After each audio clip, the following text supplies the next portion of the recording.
Welcome back to Stories with Tea, where the fireplace is on, the tea is warm, and the stories are comfy.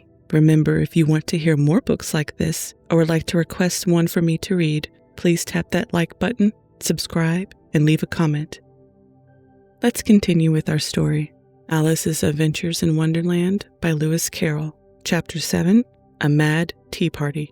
There was a table set out under a tree in front of the house, and the March Hare and the Hatter were having tea at it. A dormouse was sitting between them fast asleep, and the other two were using it as a cushion, resting their elbows on it and talking over its head. Very uncomfortable for the dormouse, thought Alice. Only as it's asleep, I suppose it doesn't mind. The table was a large one, but the three were all crowded together at one corner of it. No room! No room! They cried out when they saw Alice coming. There's plenty of room, said Alice indignantly, and she sat down in a large armchair at one end of the table. Have some wine, the March Hare said in an encouraging tone. Alice looked all around the table, but there was nothing on it but tea. I don't see any wine, she remarked. There isn't any, said the March Hare. Then it wasn't very civil of you to offer it, said Alice angrily. It wasn't very civil of you to sit down without being invited, said the March Hare. I didn't know it was your table, said Alice. It's laid for a great many more than 3. Your hair wants cutting, said the Hatter. He had been looking at Alice for some time with great curiosity, and this was his first speech. You should learn not to make personal remarks, Alice said with some severity. It's very rude. The Hatter opened his eyes very wide on hearing this, but all he said was, Why is a raven like a writing desk? Come, we shall have some fun now, thought Alice. I'm glad they've begun asking riddles. I believe I can guess that, she added aloud. Do you mean that you think you can find out the answer to it, said the March Hare. Exactly so, said Alice. Then you should say what you mean, the March Hare went on. I do, Alice hastily replied. At least I mean what I say. That's the same thing, you know. Not the same thing a bit, said the Hatter. You might just as well say that I see what I eat is the same thing as I eat what I see. You might just as well say, added the March Hare, that I like what I get is the same thing as I get what I like. You might just as well say, added the Dormouse, who seemed to be talking in his sleep, that I breathe when I sleep is the same thing as I sleep when I breathe. It is the same thing with you, said the Hatter. And here the conversation dropped, and the party sat silent for a minute, while Alice thought over all she could remember about ravens and writing desks, which wasn't much. The Hatter was the first to break the silence. What day of the month is it? He said, turning to Alice. He had taken his watch out of his pocket and was looking at it uneasily, shaking it every now and then, and holding it to his ear. Alice considered a little, and then said the 4th. 2 days wrong, sighed the Hatter. I told you butter wouldn't suit the works, he added, looking angrily at the March Hare. It was the best butter, the March Hare meekly replied. Yes, but some crumbs might have gotten in it as well, the Hatter grumbled. You shouldn't have put it in with the bread knife. The March Hare took the watch and looked at it gloomily. Then he dipped it in his cup of tea and looked at it again. But he could think of nothing better to say than his first remark. It was the best butter, you know. Alice had been looking over his shoulder with some curiosity. What a funny watch, she remarked. It tells the day of the month and doesn't tell what o'clock it is. Why should it? Muttered the Hatter. Does your watch tell you what year it is? Of course not, Alice replied very readily. But that's because it stays the same year for such a long time together, which is just the case with mine, said the Hatter. Alice felt dreadfully puzzled. The Hatter's remark seemed to have no sort of meaning in it, and yet it was certainly English. I don't quite understand you, she said as politely as she could. The Dormouse is asleep again, said the Hatter, and he poured a little hot tea upon its nose. The Dormouse shook its head impatiently and said, without opening its eyes, Of course, just what I was going to remark myself. Have you guessed the riddle yet? The Hatter said, turning to Alice again. No, I give it up, Alice replied. What's the answer? I haven't the slightest idea, said the Hatter. Nor I, said the March Hare. Alice sighed wearily. I think you might do something better with the time, she said, than waste it in asking riddles that have no answers. If you knew time as well as I do, said the Hatter, you wouldn't talk about wasting it. It's him. I don't know what you mean, said Alice. Of course you don't, the Hatter said, tossing his head contemptuously. I dare say you never even spoke to time. Perhaps not, Alice cautiously replied. But I know I have to beat time when I learn music. That accounts for it, said the Hatter. He won't stand beating. Now, if you only kept on good terms with him, he'd do almost anything you liked with the clock. For instance, suppose it were 9 o'clock in the morning, just in time to begin lessons. You'd only have to whisper a hint to time, and round goes the clock in a twinkling. 1:30, time for dinner. I only wish it was, the March Hare said to itself in a whisper. That would be grand, certainly, said Alice thoughtfully. But then I shouldn't be hungry for it, you know. Not at first, perhaps, said the Hatter. But you could keep it to 1:30 as long as you liked. Is that the way you manage? Alice asked. The Hatter shook his head mournfully. Not I, he replied. We quarreled last March, just before he went mad, you know, pointing with his teaspoon at the March Hare. It was at the great concert given by the Queen of Hearts, and I had to sing, Twinkle, twinkle, little bat, how I wonder what you're at. You know the song, perhaps? I've heard of something like it, said Alice. It goes on, you know, the Hatter continued, in this way. Up above the world you fly, like a tea tray in the sky. Twinkle, twinkle. Here the dormouse shook itself and began singing in its sleep, Twinkle, twinkle, twinkle, twinkle, and went on so long that they had to pinch it to make it stop. Well, I'd hardly finished the first verse, said the Hatter, when the Queen jumped and bawled out, He's murdering the time! Off with his head! How dreadfully savage! Exclaimed Alice. And ever since that, the Hatter went on in a mournful tone, he won't do a thing I ask. It's always 6 o'clock now. A bright idea came into Alice's head. Is that the reason so many tea things are put out here? She asked. Yes, that's it, said the Hatter with a sigh. It's always tea time, and we've no time to wash to things between whiles. Then you keep moving around, I suppose? Said Alice. Exactly so, said the Hatter, as the things get used up. But what happens when you come to the beginning again? Alice ventured to ask. Suppose we change the subject, the March Hare interrupted, yawning. I'm getting tired of this.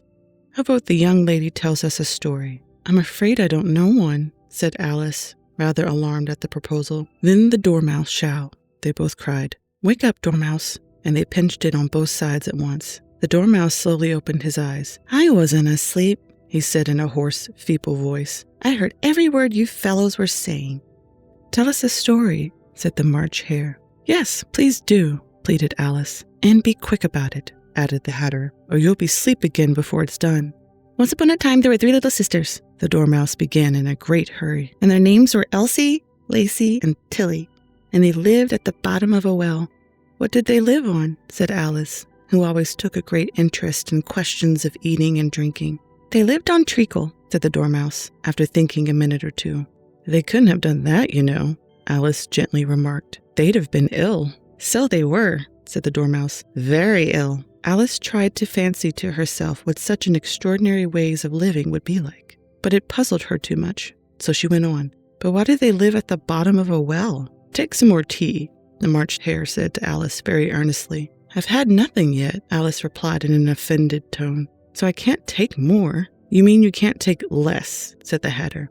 It's very easy to take more than nothing. Nobody asked your opinion, said Alice. Who's making personal remarks now? The Hatter asked triumphantly. Alice did not quite know what to say to this, so she helped herself to some tea and bread and butter, and then turned to the dormouse and repeated her question. Why did they live at the bottom of a well? The dormouse again took a minute or two to think about it and then said, It was a treacle well.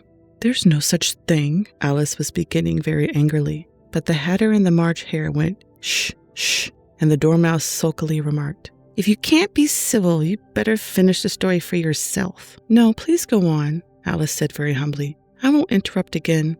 I dare say there may be one. One indeed, said the dormouse indignantly. However, he consented to go on. And so these 3 little sisters, they were learning to draw, you know. What did they draw? Said Alice, quite forgetting her promise. Treacle, said the dormouse, without considering at all this time. I want a clean cup, interrupted the Hatter. Let's all move one place on. He moved on as he spoke, and the dormouse followed him.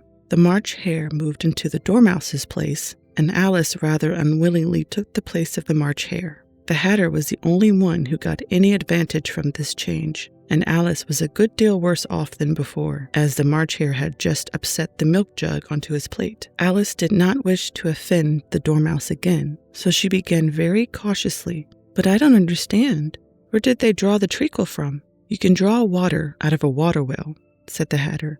So I should think you could draw treacle out of a treacle well. Eh, stupid? But they were in the well, Alice said to the Dormouse, not choosing to notice this last remark. Of course they were, said the Dormouse. Well in. The answer so confused poor Alice that she let the Dormouse go on for some time without interrupting it. They were learning to draw, the Dormouse went on, yawning and rubbing its eyes, for it was getting very sleepy.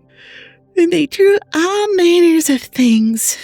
Everything that begins with an M, Y, and M, said Alice. Why not? Said the March Hare. Alice was silent. The Dormouse had closed its eyes by this time and was going off into a doze. But on being pinched by the Hatter, it woke up again with a little shriek and went on. What begins with an M, such as mouse traps and the moon, and a memory and muchness? You know you say things are much of a muchness. Did you ever see such a thing as drawing of a muchness? Really, now you ask me, said Alice, very much confused. I don't think. Then you shouldn't talk, said the Hatter. This piece of rudeness was more than Alice could bear. She got up in great disgust and walked off. The Dormouse fell asleep instantly, and neither of the others took the least notice of her going, though she looked back once or twice, half hoping that they would call after her. The last time she saw them, they were trying to put the Dormouse into the teapot. At any rate, I'll never go there again, said Alice, as she picked her way through the wood. It's the stupidest tea party I ever was at in all my life. Just as she said this, she noticed that one of the trees had a door leading right into it. That's very curious, she thought, but everything's curious today. I think I may as well go in at once, and in she went. Once more, she found herself in the long hall and close to the little glass table. Now, I'll manage better this time, she said to herself, and began by taking the little golden key and unlocking the door that led into the garden. Then she went to work nibbling at the mushroom. She had kept a piece of it in her pocket till she went on about a foot high. Then she walked down the little passage. And then she found herself at last in the beautiful garden among the bright flower beds and the cool fountains. Chapter 8. The Queen's Croquet Ground. A large rose tree stood near the entrance of the garden. The roses growing on it were white, but there were 3 gardeners at it, busily painting them red. Alice thought this was a very curious thing, and she went nearer to watch them, and just as she came upon 2 of them, she heard one of them say, Look out now, 5. Don't go splashing paint over me like that. I couldn't help it, said 5 in a sulky tone. 7 jogged my elbow, on which 7 looked up and said, That's right, 5. Always lay the blame on others. You'd better not talk, said 5. I heard the Queen say only yesterday you deserve to be beheaded. What for? Said the one who had spoken first. That's none of your business, too, said 7. Yes, it is his business, said 5, and I'll tell him. It was for bringing the cooked tulip roots instead of onions. 7 flung down his brush and had just begun. Well, of all the unjust things, when his eyes chanced to fall upon Alice as she stood watching them, and he checked himself suddenly. The others looked round also, and all of them bowed low. Would you tell me, said Alice a little more timidly, why you were painting those roses? 5 and 7 said nothing, but looked at 2. 2 began in a low voice, Why, the fact is, you see, miss, this ought to have been a red rose tree, and we put the white one in by mistake. And if the Queen was to find it out, we should all have our heads cut off, you know. So you see, miss, we're doing our best, afore she comes to.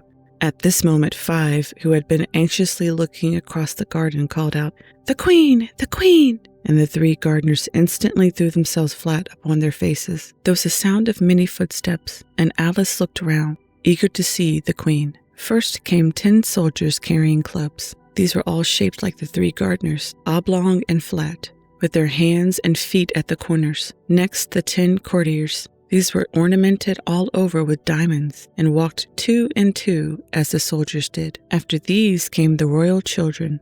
There were 10 of them, and the little dears came jumping merrily along hand in hand in couples. They were all ornamented with hearts. Next came the guests, mostly kings and queens, and among them Alice recognized the White Rabbit. It was talking in a hurried, nervous manner, smiling at everything that was said, and went by without noticing her. Then followed the Knave of Hearts, carrying the king's crown on a crimson velvet cushion. And last of all this grand procession came the King and Queen of Hearts.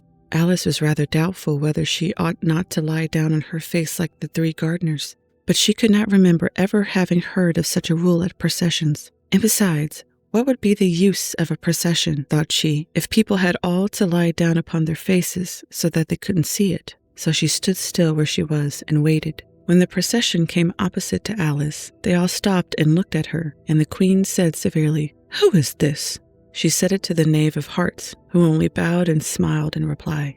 "Idiot," said the queen, tossing her head impatiently, and turning to Alice, she went on, "What's your name, child?" "My name is Alice, so please your majesty," said Alice very politely, but she added to herself, "Why, they're only a pack of cards after all. I needn't be afraid of them." "And who are these?" said the queen, pointing to the 3 gardeners who were lying round the rose tree. For, you see, as they were lying on their faces and the patterns on their backs was the same as the rest of the pack, she could not tell whether they were gardeners, or soldiers, or courtiers, or 3 of her own children. "How should I know?" said Alice, surprised at her own courage. "It's no business of mine." Queen turned crimson with fury, and after glaring at her for a moment like a wild beast, screamed, "Off with her head! Off!"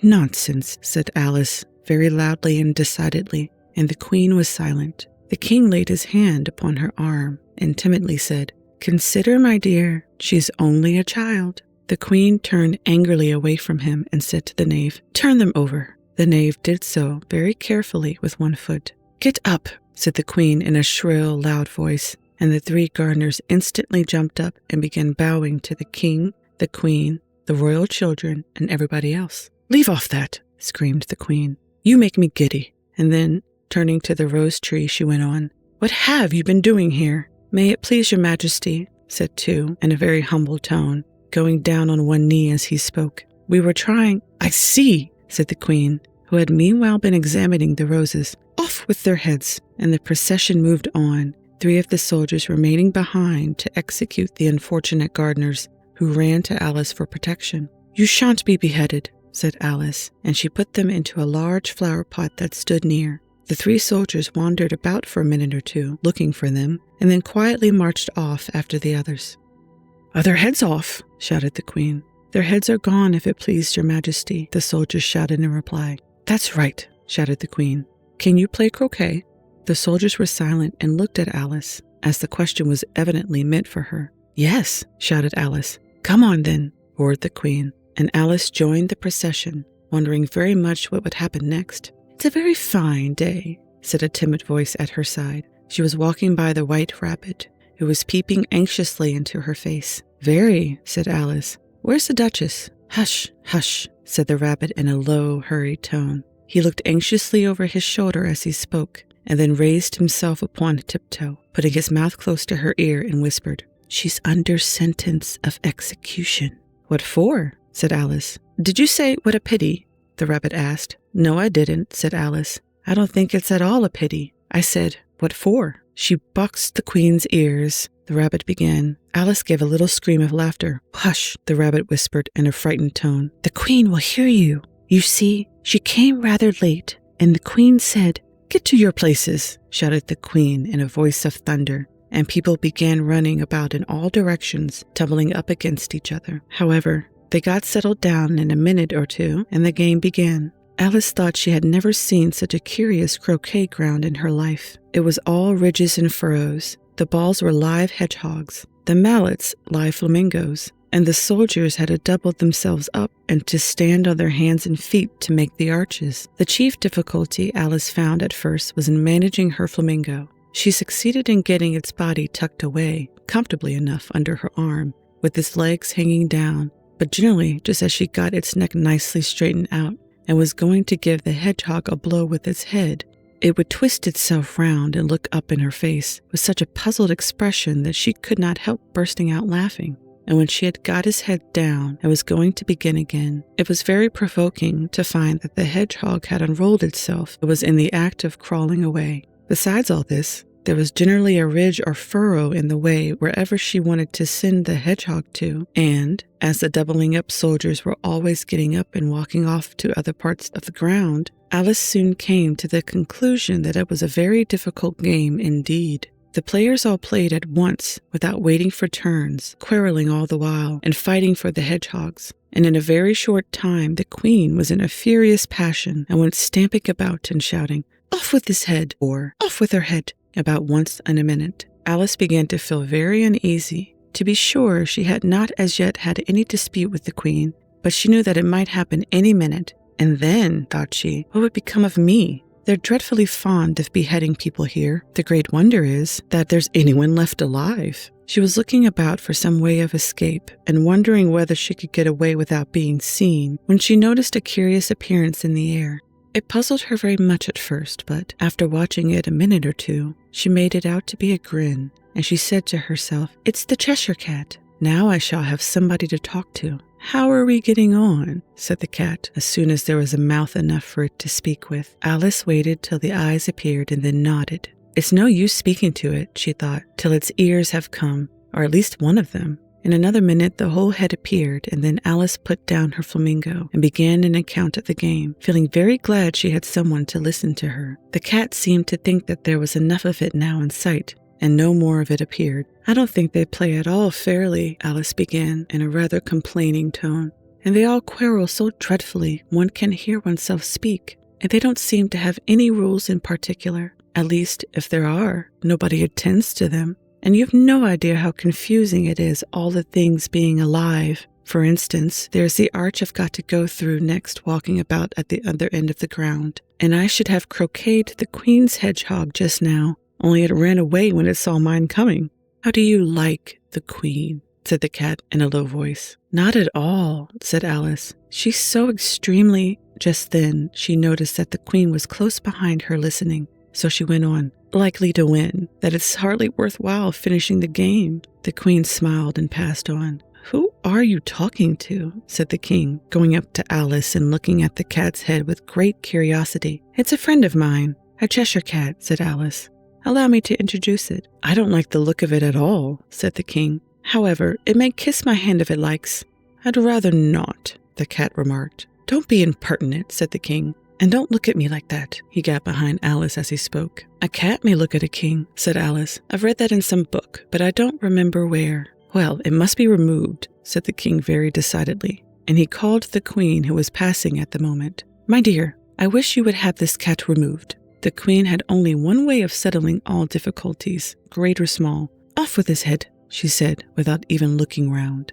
"I'll fetch the executioner myself," said the king eagerly, and he hurried off. Alice thought she might as well go back and see how the game was going on, as she heard the queen's voice in the distance screaming with passion. She had already heard her sentence 3 of the players to be executed for having missed their turns, and she did not like the look of things at all, as the game was in such confusion that she never knew whether it was her turn or not. So she went in search of her hedgehog. The hedgehog was engaged in a fight with another hedgehog, which seemed to Alice an excellent opportunity for croqueting one of them with the other. The only difficulty was that her flamingo was going across to the other side of the garden, where Alice could see it trying in a helpless sort of way to fly up into a tree. By the time she had caught the flamingo and brought it back, the fight was over, and both the hedgehogs were out of sight. "But it doesn't matter much," thought Alice, "as all the arches are gone from this side of the ground." So she tucked it away under her arm, that it might not escape again, and went back for a little more conversation with her friend. When she got back to the Cheshire Cat, she was surprised to find quite a large crowd collected round it. There was a dispute going on between the executioner, the king, and the queen, who were all talking at once, while the rest were silent and looking very uncomfortable. The moment Alice appeared, she was appealed to by all 3 to settle the question, and they repeated their arguments to her, though as they all spoke at once, she found it very hard indeed to make out exactly what they said.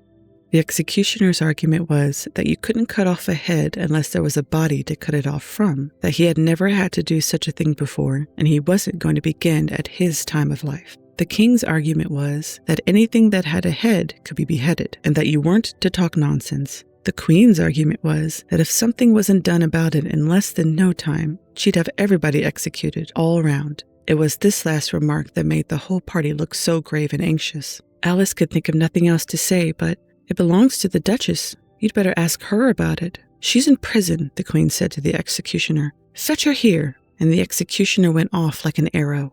The cat's head began fading away the moment he was gone, and by the time he had come back with the Duchess, it had entirely disappeared. So the king and the executioner ran wildly up and down looking for it, while the rest of the party went back to the game.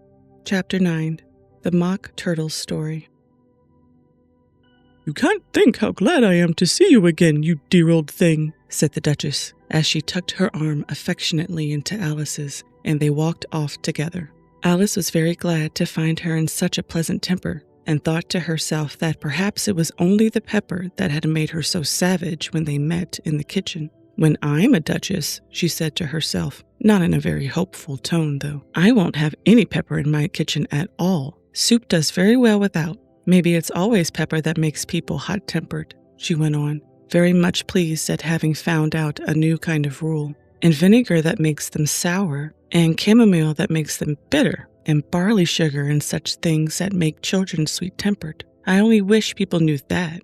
Then they wouldn't be so stingy about it, you know." She had quite forgotten the Duchess by this time, and was a little startled when she heard her voice close to her ear. "You're thinking about something, my dear, and that makes you forget to talk. I can't tell you just now what the moral of that is, but I shall remember it in a bit." "Perhaps it hasn't one," Alice ventured to remark. "Tut, tut, child," said the Duchess. "Everything's got a moral if only you can find it." And she squeezed herself up closer to Alice's side as she spoke. Alice did not much like keeping so close to her. First, because the Duchess was very ugly, and secondly, because she was exactly the right height to rest her chin upon Alice's shoulder, and it was an uncomfortably sharp chin. However, she did not like to be rude, so she bore it as well as she could. "The game's going on rather better now," she said, by way of keeping up the conversation a little. "'Tis so," said the Duchess, "and the moral of that is, ho, 'tis love that makes the world go round." "Somebody said," Alice whispered, "that it's done by everybody minding their own business." "Ah, well,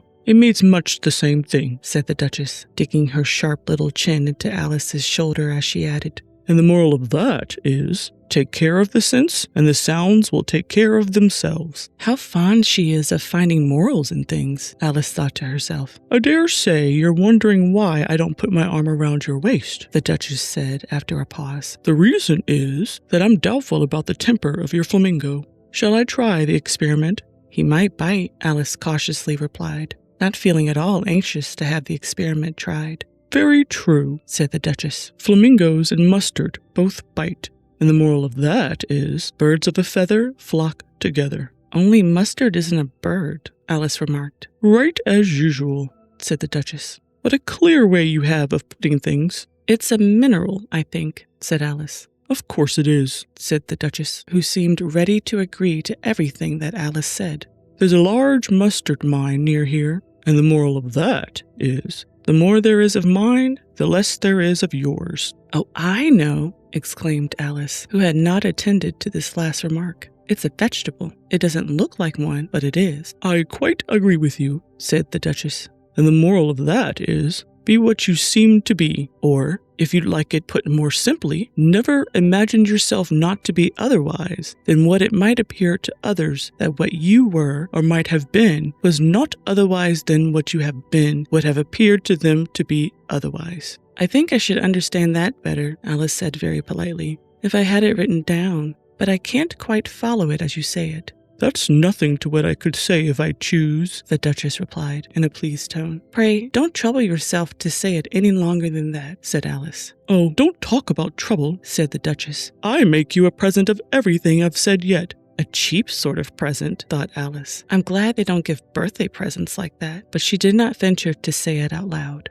"Thinking again?" the Duchess asked, with another dig of her sharp little chin. "I've a right to think," said Alice sharply, for she was beginning to feel a little worried. "Just about as much right," said the Duchess, "as pigs have to fly, and the But here, to Alice's great surprise, the Duchess's voice died away, even in the middle of her favorite word, moral, and the arm that was linked into hers began to tremble. Alice looked up, and there stood the Queen in front of them, with her arms folded, frowning like a thunderstorm. "A fine day, Your Majesty," the Duchess began in a low, weak voice. "Now I give you a fair warning," shouted the Queen, stamping on the ground as she spoke.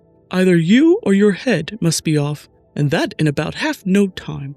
Take your choice." The Duchess took her choice and was gone in a moment. "Let's go on with the game," the Queen said to Alice, and Alice was too much frightened to say a word, but slowly followed her back to the croquet ground. The other guests had taken advantage of the Queen's absence and were resting in the shade. However, the moment they saw her, they hurried back to the game, the Queen merely remarking that a moment's delay would cost them their lives. All the time they were playing, the Queen never left off quarreling with the other players and shouting, "Off with his head!" or "Off with her head!" Those whom she sentenced were taken into custody by the soldiers, who of course had to leave off being arches to do this, so that by the end of half an hour or so, there were no arches left, and all the players, except the King, the Queen, and Alice, were in custody and under sentence of execution. Then the Queen left off, quite out of breath, and said to Alice, "Have you seen the mock turtle yet?" "No," said Alice. "I don't even know what a mock turtle is." "It's the thing mock turtle soup is made from," said the Queen. "I never saw one or heard of one," said Alice. "Come on then," said the Queen, "and he shall tell you his history." As they walked off together, Alice heard the King say in a low voice to the company generally, "You are all pardoned." "Come, that's a good thing," she said to herself, for she had felt quite unhappy at the number of executions the Queen had ordered. They very soon came upon a griffin lying fast asleep in the sun. If you don't know what a griffin is, look at the picture. "Up, lazy thing," said the Queen, "and take this young lady to see the mock turtle and to hear his story. I must go back and see after some executions I have ordered." And she walked off, leaving Alice alone with the griffin. Alice did not quite like the look of the creature, but on the whole she thought it would be quite as safe to stay with it as to go after that savage Queen, so she waited. The griffin sat up and rubbed its eyes. Then it watched the Queen till she was out of sight. Then it chuckled. "What fun!" said the griffin, half to itself, half to Alice. "What is the fun?" said Alice. "Why, she," said the griffin. "It's all her fancy that they never executes nobody, you know. Come on." "Everybody says come on here," thought Alice, as she went slowly after it. "I never was so ordered about in all my life. Never." They had not gone far before they saw the mock turtle in the distance, sitting sad and lonely on a little ledge of rock. And, as they came nearer, Alice could hear him sighing as if his heart would break. She pitied him deeply. "What is his sorrow?" she asked the griffin, and the griffin answered, very nearly in the same words as before. "It's all his fancy, that he hasn't got no sorrow, you know. Come on."